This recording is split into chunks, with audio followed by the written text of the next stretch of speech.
सुनो सरकार, आज की आवाज। जम्मू कश्मीर के बेरोजगार नौजवानों की जेकेपीएससी के एक फैसले ने हजारों उम्मीदवारों का हौसला तोड़ दिया है। ओपन मेरिट कैंडिडेट्स के लिए उम्र की ऊपरी हद 35 से घटाकर 32 कर दी गई है। नौजवानों का कहना है कि ये नाइंसाफी है, हालात को नजरअंदाज करने वाला फैसला है। नौजवानों का तर्क साफ है, जहां बाकी रियासतों में 40 से 42 साल तक का मौका मिलता है, वहीं जम्मू कश्मीर में ये बार और भी नीचे कर दिया गया है। हरियाणा और उत्तराखंड में 42, उत्तर प्रदेश, राजस्थान, मध्य प्रदेश में 40, मगर जम्मू कश्मीर में सिर्फ 32।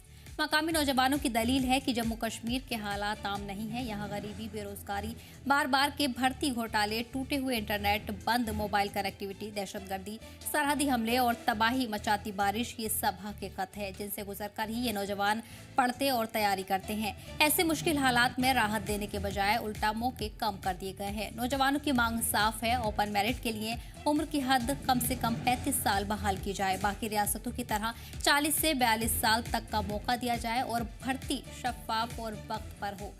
ये मसला सिर्फ 3 साल की नहीं बल्कि हजारों नौजवानों के मुस्तकबिल और उनके टूटते हौसलों का है।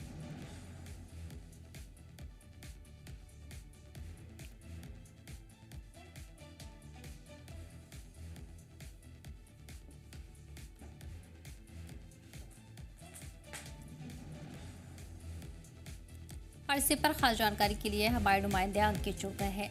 अंकित, फिलहाल क्या कुछ तफसीलात मिल रही है? नौजवानों ने नाराजगी जाहिर की है और ऐसे में साफ तौर पर उन्होंने मौके की मांग की है, जहां दूसरी रियासतों में ज्यादा उम्र तक मौके दिए जा रहे हैं, लेकिन जम्मू कश्मीर में इसे और ज्यादा घटा दिया गया है।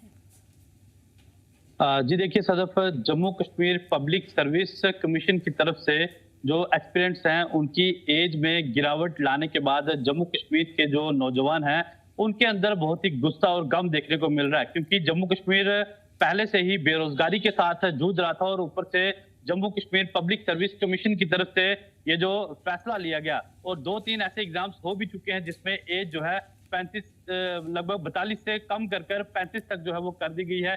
कुछ कैटेगरीज में 32 और कुछ में 33, जिसको लेकर युवा पहले ही परेशान था और अब एक और बड़ा बोझ जो है जम्मू कश्मीर के नौजवानों के सिर के ऊपर खड़ा कर दिया है और अब आवाजें जो है आहिस्ता आहिस्ता कर उठना शुरू हो चुकी हैं, चाहे रजौरी हो, पुंछ हो, पीर पंचाल खित्ता हो या फिर जम्मू संभाग के बाकी डिस्ट्रिक्ट हो या फिर कश्मीर संभाग के बाकी के डिस्ट्रिक्ट हो। और इस वक्त भी मेरे साथ आप देख पा रहे होंगे ये एस्पिरेंट्स खड़े हैं, मेरे साथ एक और एस्पिरेंट है, ये भी दो स्टूडेंट्स हैं जो इस माइंड सेटअप से अपनी तैयारी कर रहे थे कि इन्होंने केएस करनी है, किसी ने कोई अलग सा जो कॉम्पिटिटिव एग्जाम देना है। लेकिन अब इनके माइंड में जो चीज आ चुकी है कि 35 साल के अंदर ये लोग क्या करेंगे, क्योंकि यहाँ पे जो जम्मू कश्मीर है हमारा ऑलरेडी ये टेररिज्म का शिकार रहा है। यहाँ पे टोपोग्राफी की अगर हम बात करें तो वो बड़ी ही खराब है। यहाँ पे सड़कें आज भी नहीं है, आज भी यहाँ पे पोर सिग्नल है, आज भी यहाँ पे इंटरनेट सही से लोगों का नहीं चल पा रहा। आज भी हमारे रजौरी, पुंछ, जम्मू कश्मीर के अंदर ऐसे इलाके हैं जहाँ पे लोग बल्ब देखने के लिए भी जो है तरस चुके हैं। आज भी ऐसे इलाके हैं जहाँ पे लाइट आज भी लोगों ने नहीं देखी है। ऐसे भी इलाके हैं जहाँ पे लोग अपना सेल फोन पेड़ों के ऊपर टांग के रखते हैं ताकि कहीं पे थोड़ा बहुत सिग्नल आए और यहाँ के जो युवा हैं या फिर यहाँ के जो लोग हैं उन्हें फोन जो है अपने रिश्तेदारों, अपने दोस्तों यारों को, अपने भाइयों को कर सके। मेरे साथ यहाँ पे कुछ एस्पिरेंट्स हैं, इनसे बात करेंगे। इब्रार जी, वक्त दिया आपने, शुक्रिया। आपका भी बिजी शेड्यूल था, आपने फिर भी जब हमने आपसे डिस्कस किया तो आप यहाँ पे आए। क्या कहेंगे कि जम्मू कश्मीर के अंदर जो पब्लिक सर्विस कमीशन की तरफ से ये जो फैसला लिया गया है, एज को कम किया गया है, इस हवाले से क्या कुछ कहना चाहेंगे? पहले ही हमारे जम्मू कश्मीर के नौजवान बड़ी ही परेशानियों से जूझ रहे हैं और उल्टा ऊपर से ये एक बड़ी परेशानी आन पड़ी है। बहुत शुक्रिया आखिर जी, मैं जी न्यूज़ लद्दाख का शुक्रगुजार हूँ कि इस तरह के विषय पे आपने मुझे बुलाया और मैं ये समझता हूँ कि इस तरह का जो विषय है ये हर पत्रकार बंधु को जो है उठाना चाहिए। अगर रही बात पब्लिक सर्विस कमीशन की, अंग्रेजी में आपको बताऊं कि इससे पहले जो हालात रहे हैं, हम सबसे पहले इसको मद्देनजर रखते हैं कि जो एग्ज़ाम जो सबसे पहले पैटर्न जो है पब्लिक सर्विस कमीशन का, जो पहले जो हालात हैं, जो एग्ज़ाम 2014 में होता था वो जाकर 2016 में होता, जो 16 में होता था, 2016 वाला वो जाकर 2019 में होता था। तो उसके बीच ये एक प्रोसेस होता है जिसमें हमारा प्री होता है, मेंस होता है, फिर इंटरव्यू होता है, एक लंबा प्रोसेस है। तो क्या है कि ये जो स्टेट है इसमें पहले ही ऐसे हालात और वाक़ात हो चुके हुए हैं, ये पॉपुलेशन के हिसाब से बढ़ती जा रही है। देखो, अगर हम एक तरफ पब्लिक सर्विस कमीशन को एक अलग तरफ रखते हैं। हम कॉन्स्टिट्यूशन ऑफ इंडिया के जो राइट्स हैं आर्टिकल 14 एंड 16, हम किससे मांगेंगे इक्वालिटी और इक्वल अपॉर्चुनिटी। मेरा कहने का मकसद ये है कि आज जो बच्चे हैं वो इस एज को लेकर, हम तो ये समझते थे कि जिस तरह मध्य प्रदेश, पंजाब, उत्तराखंड जैसी जगह पर, हरियाणा जैसी जगह पर एज जो है 42 साल तक हो सकती है, 45 साल तक हो सकती है। अगर हम यहाँ पर ऐसा क्या है कि हम तो इस एज को समझ रहे थे कि ये जो एज है ये 40 ईयर्स होनी चाहिए, बल्कि इसको तो 32 ईयर्स कर दिया। देखिए, मैं एक चीज समझता हूँ अंकित जी कि हम ये मानते हैं कि सक्सेस रेट जो होता है वो 1 से 2% है, लेकिन ऐसा भी तो नहीं है ना कि आप किसी एक एस्पिरेंट की पूरी उम्मीद पर पानी थे। ठीक है, अब कुछ ऐसे लोग हैं जो अनफॉर्चुनेटली जिनको कुदरती किस्मत की तरफ से ऐसा होता है कि 1 साल 2 साल, हमारी फैमिली में से बहुत सारे केस ऑफिसर्स हैं, उन्होंने 4-4 साल 5-5 साल में जो है वो क्लियर किया। तो इसका मतलब ये नहीं है कि जो एक बार नहीं कर सकता वो दूसरी बार नहीं कर सकता। ठीक है, उम्मीद की जो किरण है वो हमेशा जागती रहती है। और क्या होता है अंकित जी, मैं आपको बताऊं एक एस्पिरेंट होने के नाते, कि हम लोग आगे ही जम्मू कश्मीर के जो लोग हैं, क्या नेचुरल डिजास्टर हो, क्या हालात हो, क्या वाकआत हो, हम सबसे परेशान। दूसरी बात ये कि आपने सही कहा, आपने बहुत अच्छी बात कही कि पारपलंग एरियाज में अभी तक भी यहाँ हमारी बिजली नहीं पहुंच पाई है। तो मैं ये समझता हूँ कि आप मान के चलो कि अगर हमारे पास 80 अभी पोस्ट हैं पब्लिक सर्विस कमीशन की, उसमें से आप 32-35 पोस्टें तो रिजर्व हो जाएंगी। तो ठीक है, हम मानते हैं कि वो तो ऑलरेडी रिजर्व कैटेगरी में आ गए, लेकिन जो बाकी के लोग हैं, ओपन कैटेगरी के लोग हैं, जैसे हम लोग हैं, तो मान के चलो कि हम तो चलो रिजर्व कैटेगरी में, रिजर्व कैटेगरी के बिना उनके लिए एज तो होनी चाहिए। तो ये एक नाइंसाफी है। हम पब्लिक सर्विस कमीशन से, हम चेयरमैन जो है उनसे भी दरखास्त करते हैं और मौजूदा सरकार से भी ये करते हैं कि ये बच्चों की उम्मीद पर पानी ना फेरा जाए। हम समझ सकते हैं कि ठीक है, पहले ही एक तो स्कैम्स चलते आ रहे थे, आगे ही लोग जो है JKSSB से परेशान थे, सारी चीजों से परेशान थे। ठीक है, हम मानते हैं कि अभी चीजें हैं जो स्ट्रीमलाइन हुई है, जो देखी जा सकती है। अभी मेंस का मतलब रिजल्ट भी आना नहीं है, तो हमारा प्री दोबारा आ गया, तो ये बहुत अच्छी बात है। ठीक है, जो लोग नहीं कर पाए, लेकिन जो एज का जो मुद्दा है, जो एज की बात है, ये एक वाकया ही एक कंसर्न है। इस एज को, इस एज रिलैक्सेशन दी जाए, इसमें एज जो है बढ़नी चाहिए। बहुत सारे एस्पिरेंट ऐसे जो इस उम्मीद में लाइब्रेरीज में बैठे हैं, जम्मू, श्रीनगर, दिल्ली लाइब्रेरीज में बैठे हुए, आज वो जब ये चीजें देख रहे होंगे तो उनके दिल पर क्या गुजरती होगी, क्या वो किसको कोसें। वो कॉन्स्टिट्यूशन ऑफ इंडिया से यही मांग कर रहे हो, ठीक है जी, हर स्टेट का अपना लाभ है, लेकिन एक कानून भी कोई चीज है, इक्वालिटी भी कोई चीज है। अगर आप बाकी जगह पर 30, 40, 42 दे रहे हो, एज कर रहे हो फॉर एग्जांपल, तो यहाँ देने में कोई प्रॉब्लम। इब्रार, हमारा जो इलाका है बड़े फार-फ्लंग इलाका है, यहाँ पे गुर्बत बहुत ज्यादा, आज भी लोग मेहनत मजदूरी करते हैं दिन को, और शाम को 2 वक्त की रोटी वो खा पाते हैं। तो इस बीच में जो एस्पिरेंट्स हैं, उन्हें मुझे लगता है कि 1 साल वो बेचारे मेहनत करते हैं कि प्राइवेट इंस्टीट्यूशन में पढ़ाते हैं, कोई मजदूरी करता है, पैसा जोड़ के उसकी नेक्स्ट ईयर वो सोचता है कि मैं अब कहीं पे अच्छी जगह पे जाकर कहीं लाइब्रेरी ज्वाइन करूं, कहीं पे कोई कोचिंग सेंटर में जाऊं, वहां पे पढूं, तो तब तक उनकी एज जो है वो खत्म हो जाएगी। एक अटेम्प्ट नहीं, दूसरा नहीं, तो तीसरे में वो क्वालिफाई करेगा। तो इस बीच में जो है कितनी परेशानी का सामना लोगों को करना पड़ेगा, एस्पिरेंट्स को खासतौर पर। और जो हमारा प्रोग्राम चल रहा है सुनो सरकार, इस हवाले से आप LG प्रशासन से और यहाँ की जो सरकार है या फिर केंद्र की सरकार है, उससे क्या कहना चाहेंगे? देखिए अंकित जी, मैं LG एडमिनिस्ट्रेशन मैं उनसे ये दरखास्त करता हूँ, जो मौजूदा सरकार है हमारी, मैं उनसे गुजारिश करता हूँ कि आप को हम लोगों ने चुना है, हमारी जो उम्मीद है वो आप तक है। हम किसके पास जाएंगे? हम आपसे ही दरखास्त कर सकते हैं, आपको ही गुहार लगा सकते हैं। और मैं ये समझता हूँ कि एक पॉलिटिकल इश्यूज अलग तरफ होते हैं, लेकिन जब हम ये जो बच्चे हैं, ये सब आप लोगों के जो इंस्टीट्यूशन बड़े बड़े आपने बनाए हैं, बड़े बड़े कॉलेजेस बनाए हैं, बड़े बड़े इंस्टीट्यूट बनाए हैं, कि आप लोगों ने इन बच्चों के लिए, हम सब लोगों के लिए बनाए थे, कि हम आने वाला मुस्तकबिल है लोगों का, ये सारी स्टेट का, कि चलो ठीक है, अनफॉर्चुनेटली हम भी एग्जाम देते हैं, नहीं हो पाता है, लेकिन हमने रेस नहीं छोड़ी है, हम फिर भी लड़ते हैं।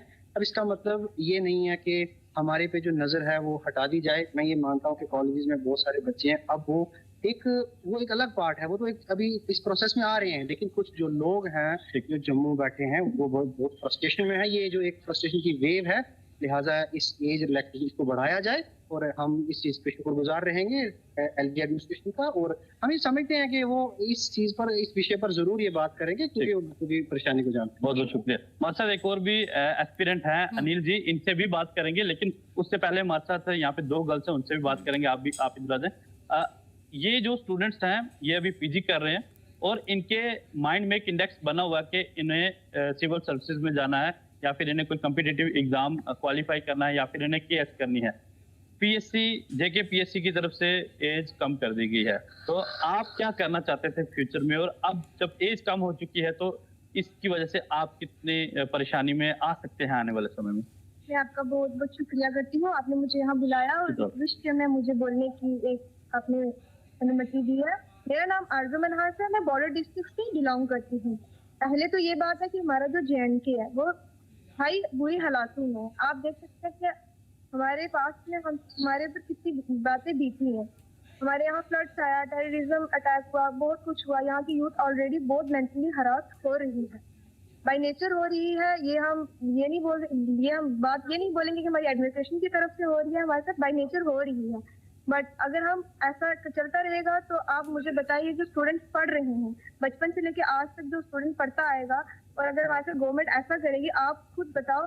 मैं पीजी कर रही थी और मैं पीजी कर रही हूँ, मेरा पहले से ही एक माइंड सेट था कि मैं केएस क्वालिफाई करूंगी। अब मुझे बताओ, अब हर एक बच्चा रिच फैमिली से बिलोंग नहीं करता है, कुछ पोस्ट फैमिली से भी बिलोंग करते हैं। बच्चे पीजी करने के बाद, पोस्ट ग्रेजुएट करने के बाद क्या करते हैं कि अपने आप को 2 या 3 साल किसी प्राइवेट जॉब में देते हैं कि हम यहाँ से पैसा आएगा हमारे पास, और 2-3 साल के बाद हम जाके किसी लाइब्रेरी में या फिर किसी इंस्टीट्यूट में हम कोचिंग करेंगे केएस को क्वालिफाई करने के लिए। और आप मुझे एक चीज बता सकते हैं कि एक स्टूडेंट एक ही साल में, एक ही अटेम्प्ट में क्वालिफाई नहीं कर सकता है, उसको भी एटलीस्ट 2 बार या 3 बार अटेम्प्ट में क्वालिफाई होता है। अगर एक स्टूडेंट 30 साल की उम्र में अपनी पीजी वगैरह सब कुछ कंप्लीट करने के बाद 3 साल अपने देगा प्राइवेट जॉब में, तो उसके बाद वो, उसके पास पैसा जो आएगा उसके बाद ही वो कोचिंग लेगा। तो आप मुझे बताओ, वो 33 की एज में या 34 की एज में जब एक अटेम्प्ट करने जाएगा एग्जाम का, जब वो नहीं होगा उससे, तो उसको एटलीस्ट दूसरा या तीसरा अटेम्प्ट होगा। अगर उसकी एज ही 35 हो जाएगी तो वो क्या अटेम्प्ट करेगा? वो उस बच्चे ने जो आज से लेके, बचपन से लेके जवानी तक अपना सारा जो पढ़ाई पे दिया है, उसके बाद उसने पैसा जमा किया कि मैं अपना जो है कि क्वालिफाई करूंगा, मैं अपनी स्टेट को संभालूंगा। तो अगर उस इंसान को ये, जब आप नोटिस देखा होगा उस इंसान ने, जब उसने कहा होगा कि 35, आप मुझे बताएं कि यहाँ इस राजौरी के अंदर, जम्मू कश्मीर के अंदर एटलीस्ट इतने ज्यादा मतलब 1000 अबव स्टूडेंट्स हैं जिन्होंने पीजी भी की हुई है, एमए भी की हुई है, सब कुछ किया हुआ है उन्होंने, और उनसे क्वालिफाई नहीं हो रहा। अब हर स्टूडेंट एक ही अटेम्प्ट में क्वालिफाई नहीं कर पाएगा, उनको 2 या 3 अटेम्प्ट देने पड़ेंगे। अब सरकार को क्या कहना चाहोगे? सुनो सरकार, ये प्रोग्राम जो चल रहा है, इसके माध्यम से हम आपसे बात कर रहे हैं। सुनो सरकार के माध्यम से क्या कुछ कहना चाहेंगे एलजी प्रशासन से और सेंट्रल गवर्नमेंट से? मैं आपको बता दूं, जैसे कि हरियाणा और उत्तराखंड में 42 ईयर्स की एज लिमिट है, और जहां हमारे पास राजस्थान और मध्य प्रदेश में 40 ईयर्स की एज लिमिट है। तो आप मुझे बताओ, JNK ऐसे क्यों है ऐसी एक स्टेट जहाँ पे ना इन्होंने आज तक रोड कनेक्टिविटी दी है? यहाँ पे हमने पहले ई-बसेस की बात की थी, आज तक हमने रिक्वेस्ट भी करी थी, आज तक वो बसेस यहाँ नहीं आई हैं। बाकी जगह चल रही है, बाकी जगह चल रही है, हम मानते हैं बाकी जगह चल रही है, बट ये इस साइड का जो बॉर्डर एरिया है, यहाँ क्यों नहीं हो रहा है कुछ ना कुछ? यहाँ LG हम रिक्वेस्ट करते हैं, अपने प्राइम मिनिस्टर से भी रिक्वेस्ट करेंगे कि वो यहाँ आए, यहाँ देखें, यहाँ के बॉर्डर एरिया की हालात देखें कि यहाँ पे जो स्टूडेंट है वो कितने हरास हुए हैं, यहाँ लोकल यूथ कितने हरास हुई है। और फिर आप देखते हैं कि सुसाइड केस कितने बढ़ रहे हैं, और सुसाइड केस बढ़ेंगे कैसे जब एडमिनिस्ट्रेशन की तरफ से बच्चों के लिए कुछ अलग से ही नोटिस आता है। आप देखते हैं कि स्कैम कितने हो रहे हैं, नीट में स्कैम हो रहा है, JKSSC में स्कैम हो रहा है। आज अगर कि एक स्टूडेंट अपने लिए बड़ी मेहनत से यहाँ तक पहुंचेगा कि मैं अपना किया से क्वालिफाई करूंगा, और JKPSC अगर ऐसा नोटिस निकालेगी, तो आप मुझे बताओ कितने स्टूडेंट्स ऐसे होंगे जो सुसाइड की तरफ जाएंगे कि भाई अब मैंने इतना किया, मेरे पेरेंट्स ने इतना किया। देखो, पेरेंट्स भी आपको 50% या 80% ही देगा, बाकी तो बच्चे ने खुद करना है। तो वो पेरेंट्स भी एक टाइम पे अपने बच्चे को पूछेगा कि मैंने अपनी सारी मेहनत की कमाई तेरे पे लगाई, आज तू मुझे बता तूने मुझे क्या दिया। तो वो जब स्टूडेंट वहां से अपने पेरेंट्स के सामने से गुजरेगा, और उसके माइंड में थॉट ही होगा सुसाइड का कि अब मेरे से कुछ नहीं हो पाएगा, मैंने अपने सारा टाइम यहाँ दिया और आज मेरे साथ ऐसा हो रहा था। देखो, मैं लास्ट मेरी एक ही रिक्वेस्ट होगी कि प्लीज LG सर से, और मैं रिक्वेस्ट करूंगी सबसे ज्यादा अपने प्राइम मिनिस्टर से कि वो यहाँ पे आए, अपनी एडमिनिस्ट्रेशन को लेके यहाँ पे देखे कि यहाँ पे क्या हो रहा है, यहाँ पे बच्चों की, यहाँ इन्होंने बच्चों का साथ देना है। ठीक है आरजू, मेरे साथ यहाँ पे एस्पिरेंट हैं, इनसे भी बात करेंगे। अनिल जी, वक्त देने के लिए शुक्रिया।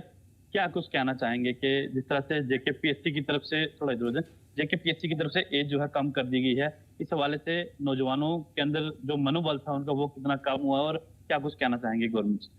फर्स्टली मैं आपका थैंक्स करना चाहूँगा जी, जम्मू कश्मीर लद्दाख का भी थैंक्स करना चाहूँगा कि इतने सीरियस मैटर में बोलने का मुझे एक अपॉर्चुनिटी दी।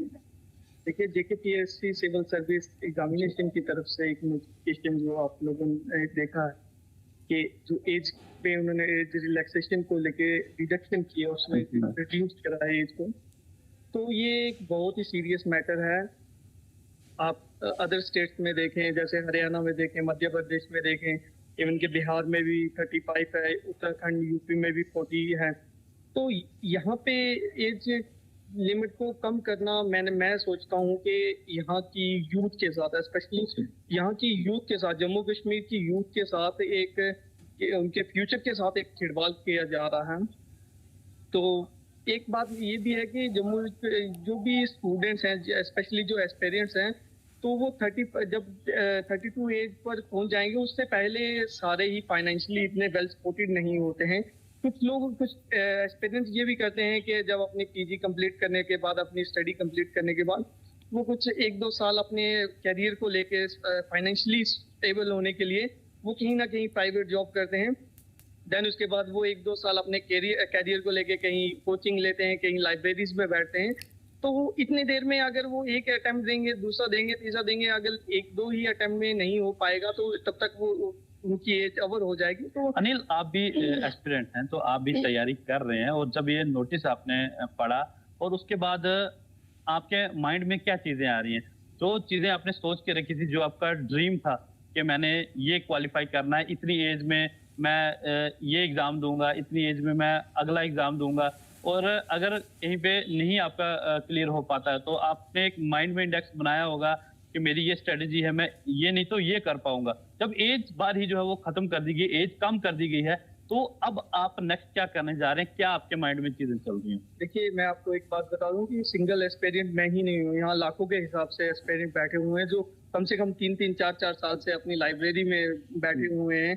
तो वो इस चीज को, मैं तो कहता हूँ, ये उनके फ्यूचर को तबाह करने के लिए ऐसा किया गया है। तो हालांकि अगर इसमें ऐसा है कि अगर चाहे गवर्नमेंट, चाहे एलजी प्रशासन, चाहे हमारे प्राइम मिनिस्टर चाहे, तो वो इस चीज को जो 42 या 40 तक कर दे, ताकि जो लाखों के नंबर, 1000 ऑफ नंबर से जहाँ पे एस्पिरेंट तैयारी करें, उनको ये अपॉर्चुनिटी मिल सके।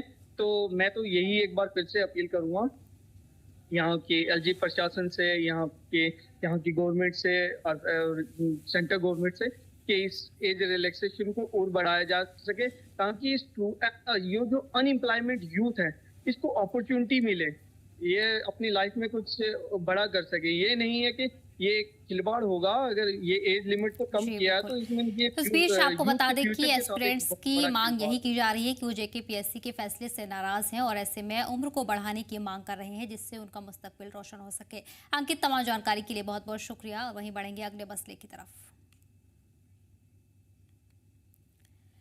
और अब हम बात करेंगे बारामूला की, जहां वादियों की खूबसूरती हर सैलानी को खींच लाती है, लेकिन पिछले 4 महीनों से यहां की कई मशहूर सियाती मकाम बंद पड़े हैं। द्रंग वाटरफॉल, सरूज वाटरफॉल और गोगलदारा चिल पॉइंट, इन जगहों पर कभी रौनक रहती थी। दुकानदारों से लेकर एटीवी राइडर्स तक की रोजी रोटी चलती थी, लेकिन पहलगाम दहशतगर्दाना हमले के बाद इन टूरिस्ट स्पॉट पर ताले लग गए हैं। 5 महीने हो गए, मगर हालात जस के तस बने हुए हैं। ना सैलानी आ रहे हैं, ना कारोबार चल रहा है। मकामी लोगों का कहना है कि उनसे परिवार पूरी तरह से उसी पर मुनहसिर है। अब हालात यह है कि घर का खर्च निकालना मुश्किल हो गया है। सर्दी का मौसम दस्तक दे रहा है और उम्मीद थी कि टूरिस्ट घाटी का रुख करेंगे, लेकिन जब ये सियाती मकाम ही बंद है तो सैलानी जाएं भी तो कहां। मकामी लोग साफ कह रहे हैं कि कई बार सरकार से अपील की गई है, लेकिन आज तक किसी ने सुध नहीं ली। बारामूला के इन मेहनतकश लोगों की एक ही मांग है, टूरिस्ट स्पॉट बहाल किए जाए ताकि उनकी रोजी रोटी फिर से पटरी पर लौट सके।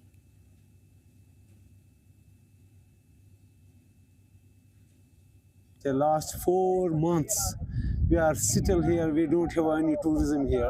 That's why we are not earn nothing to here.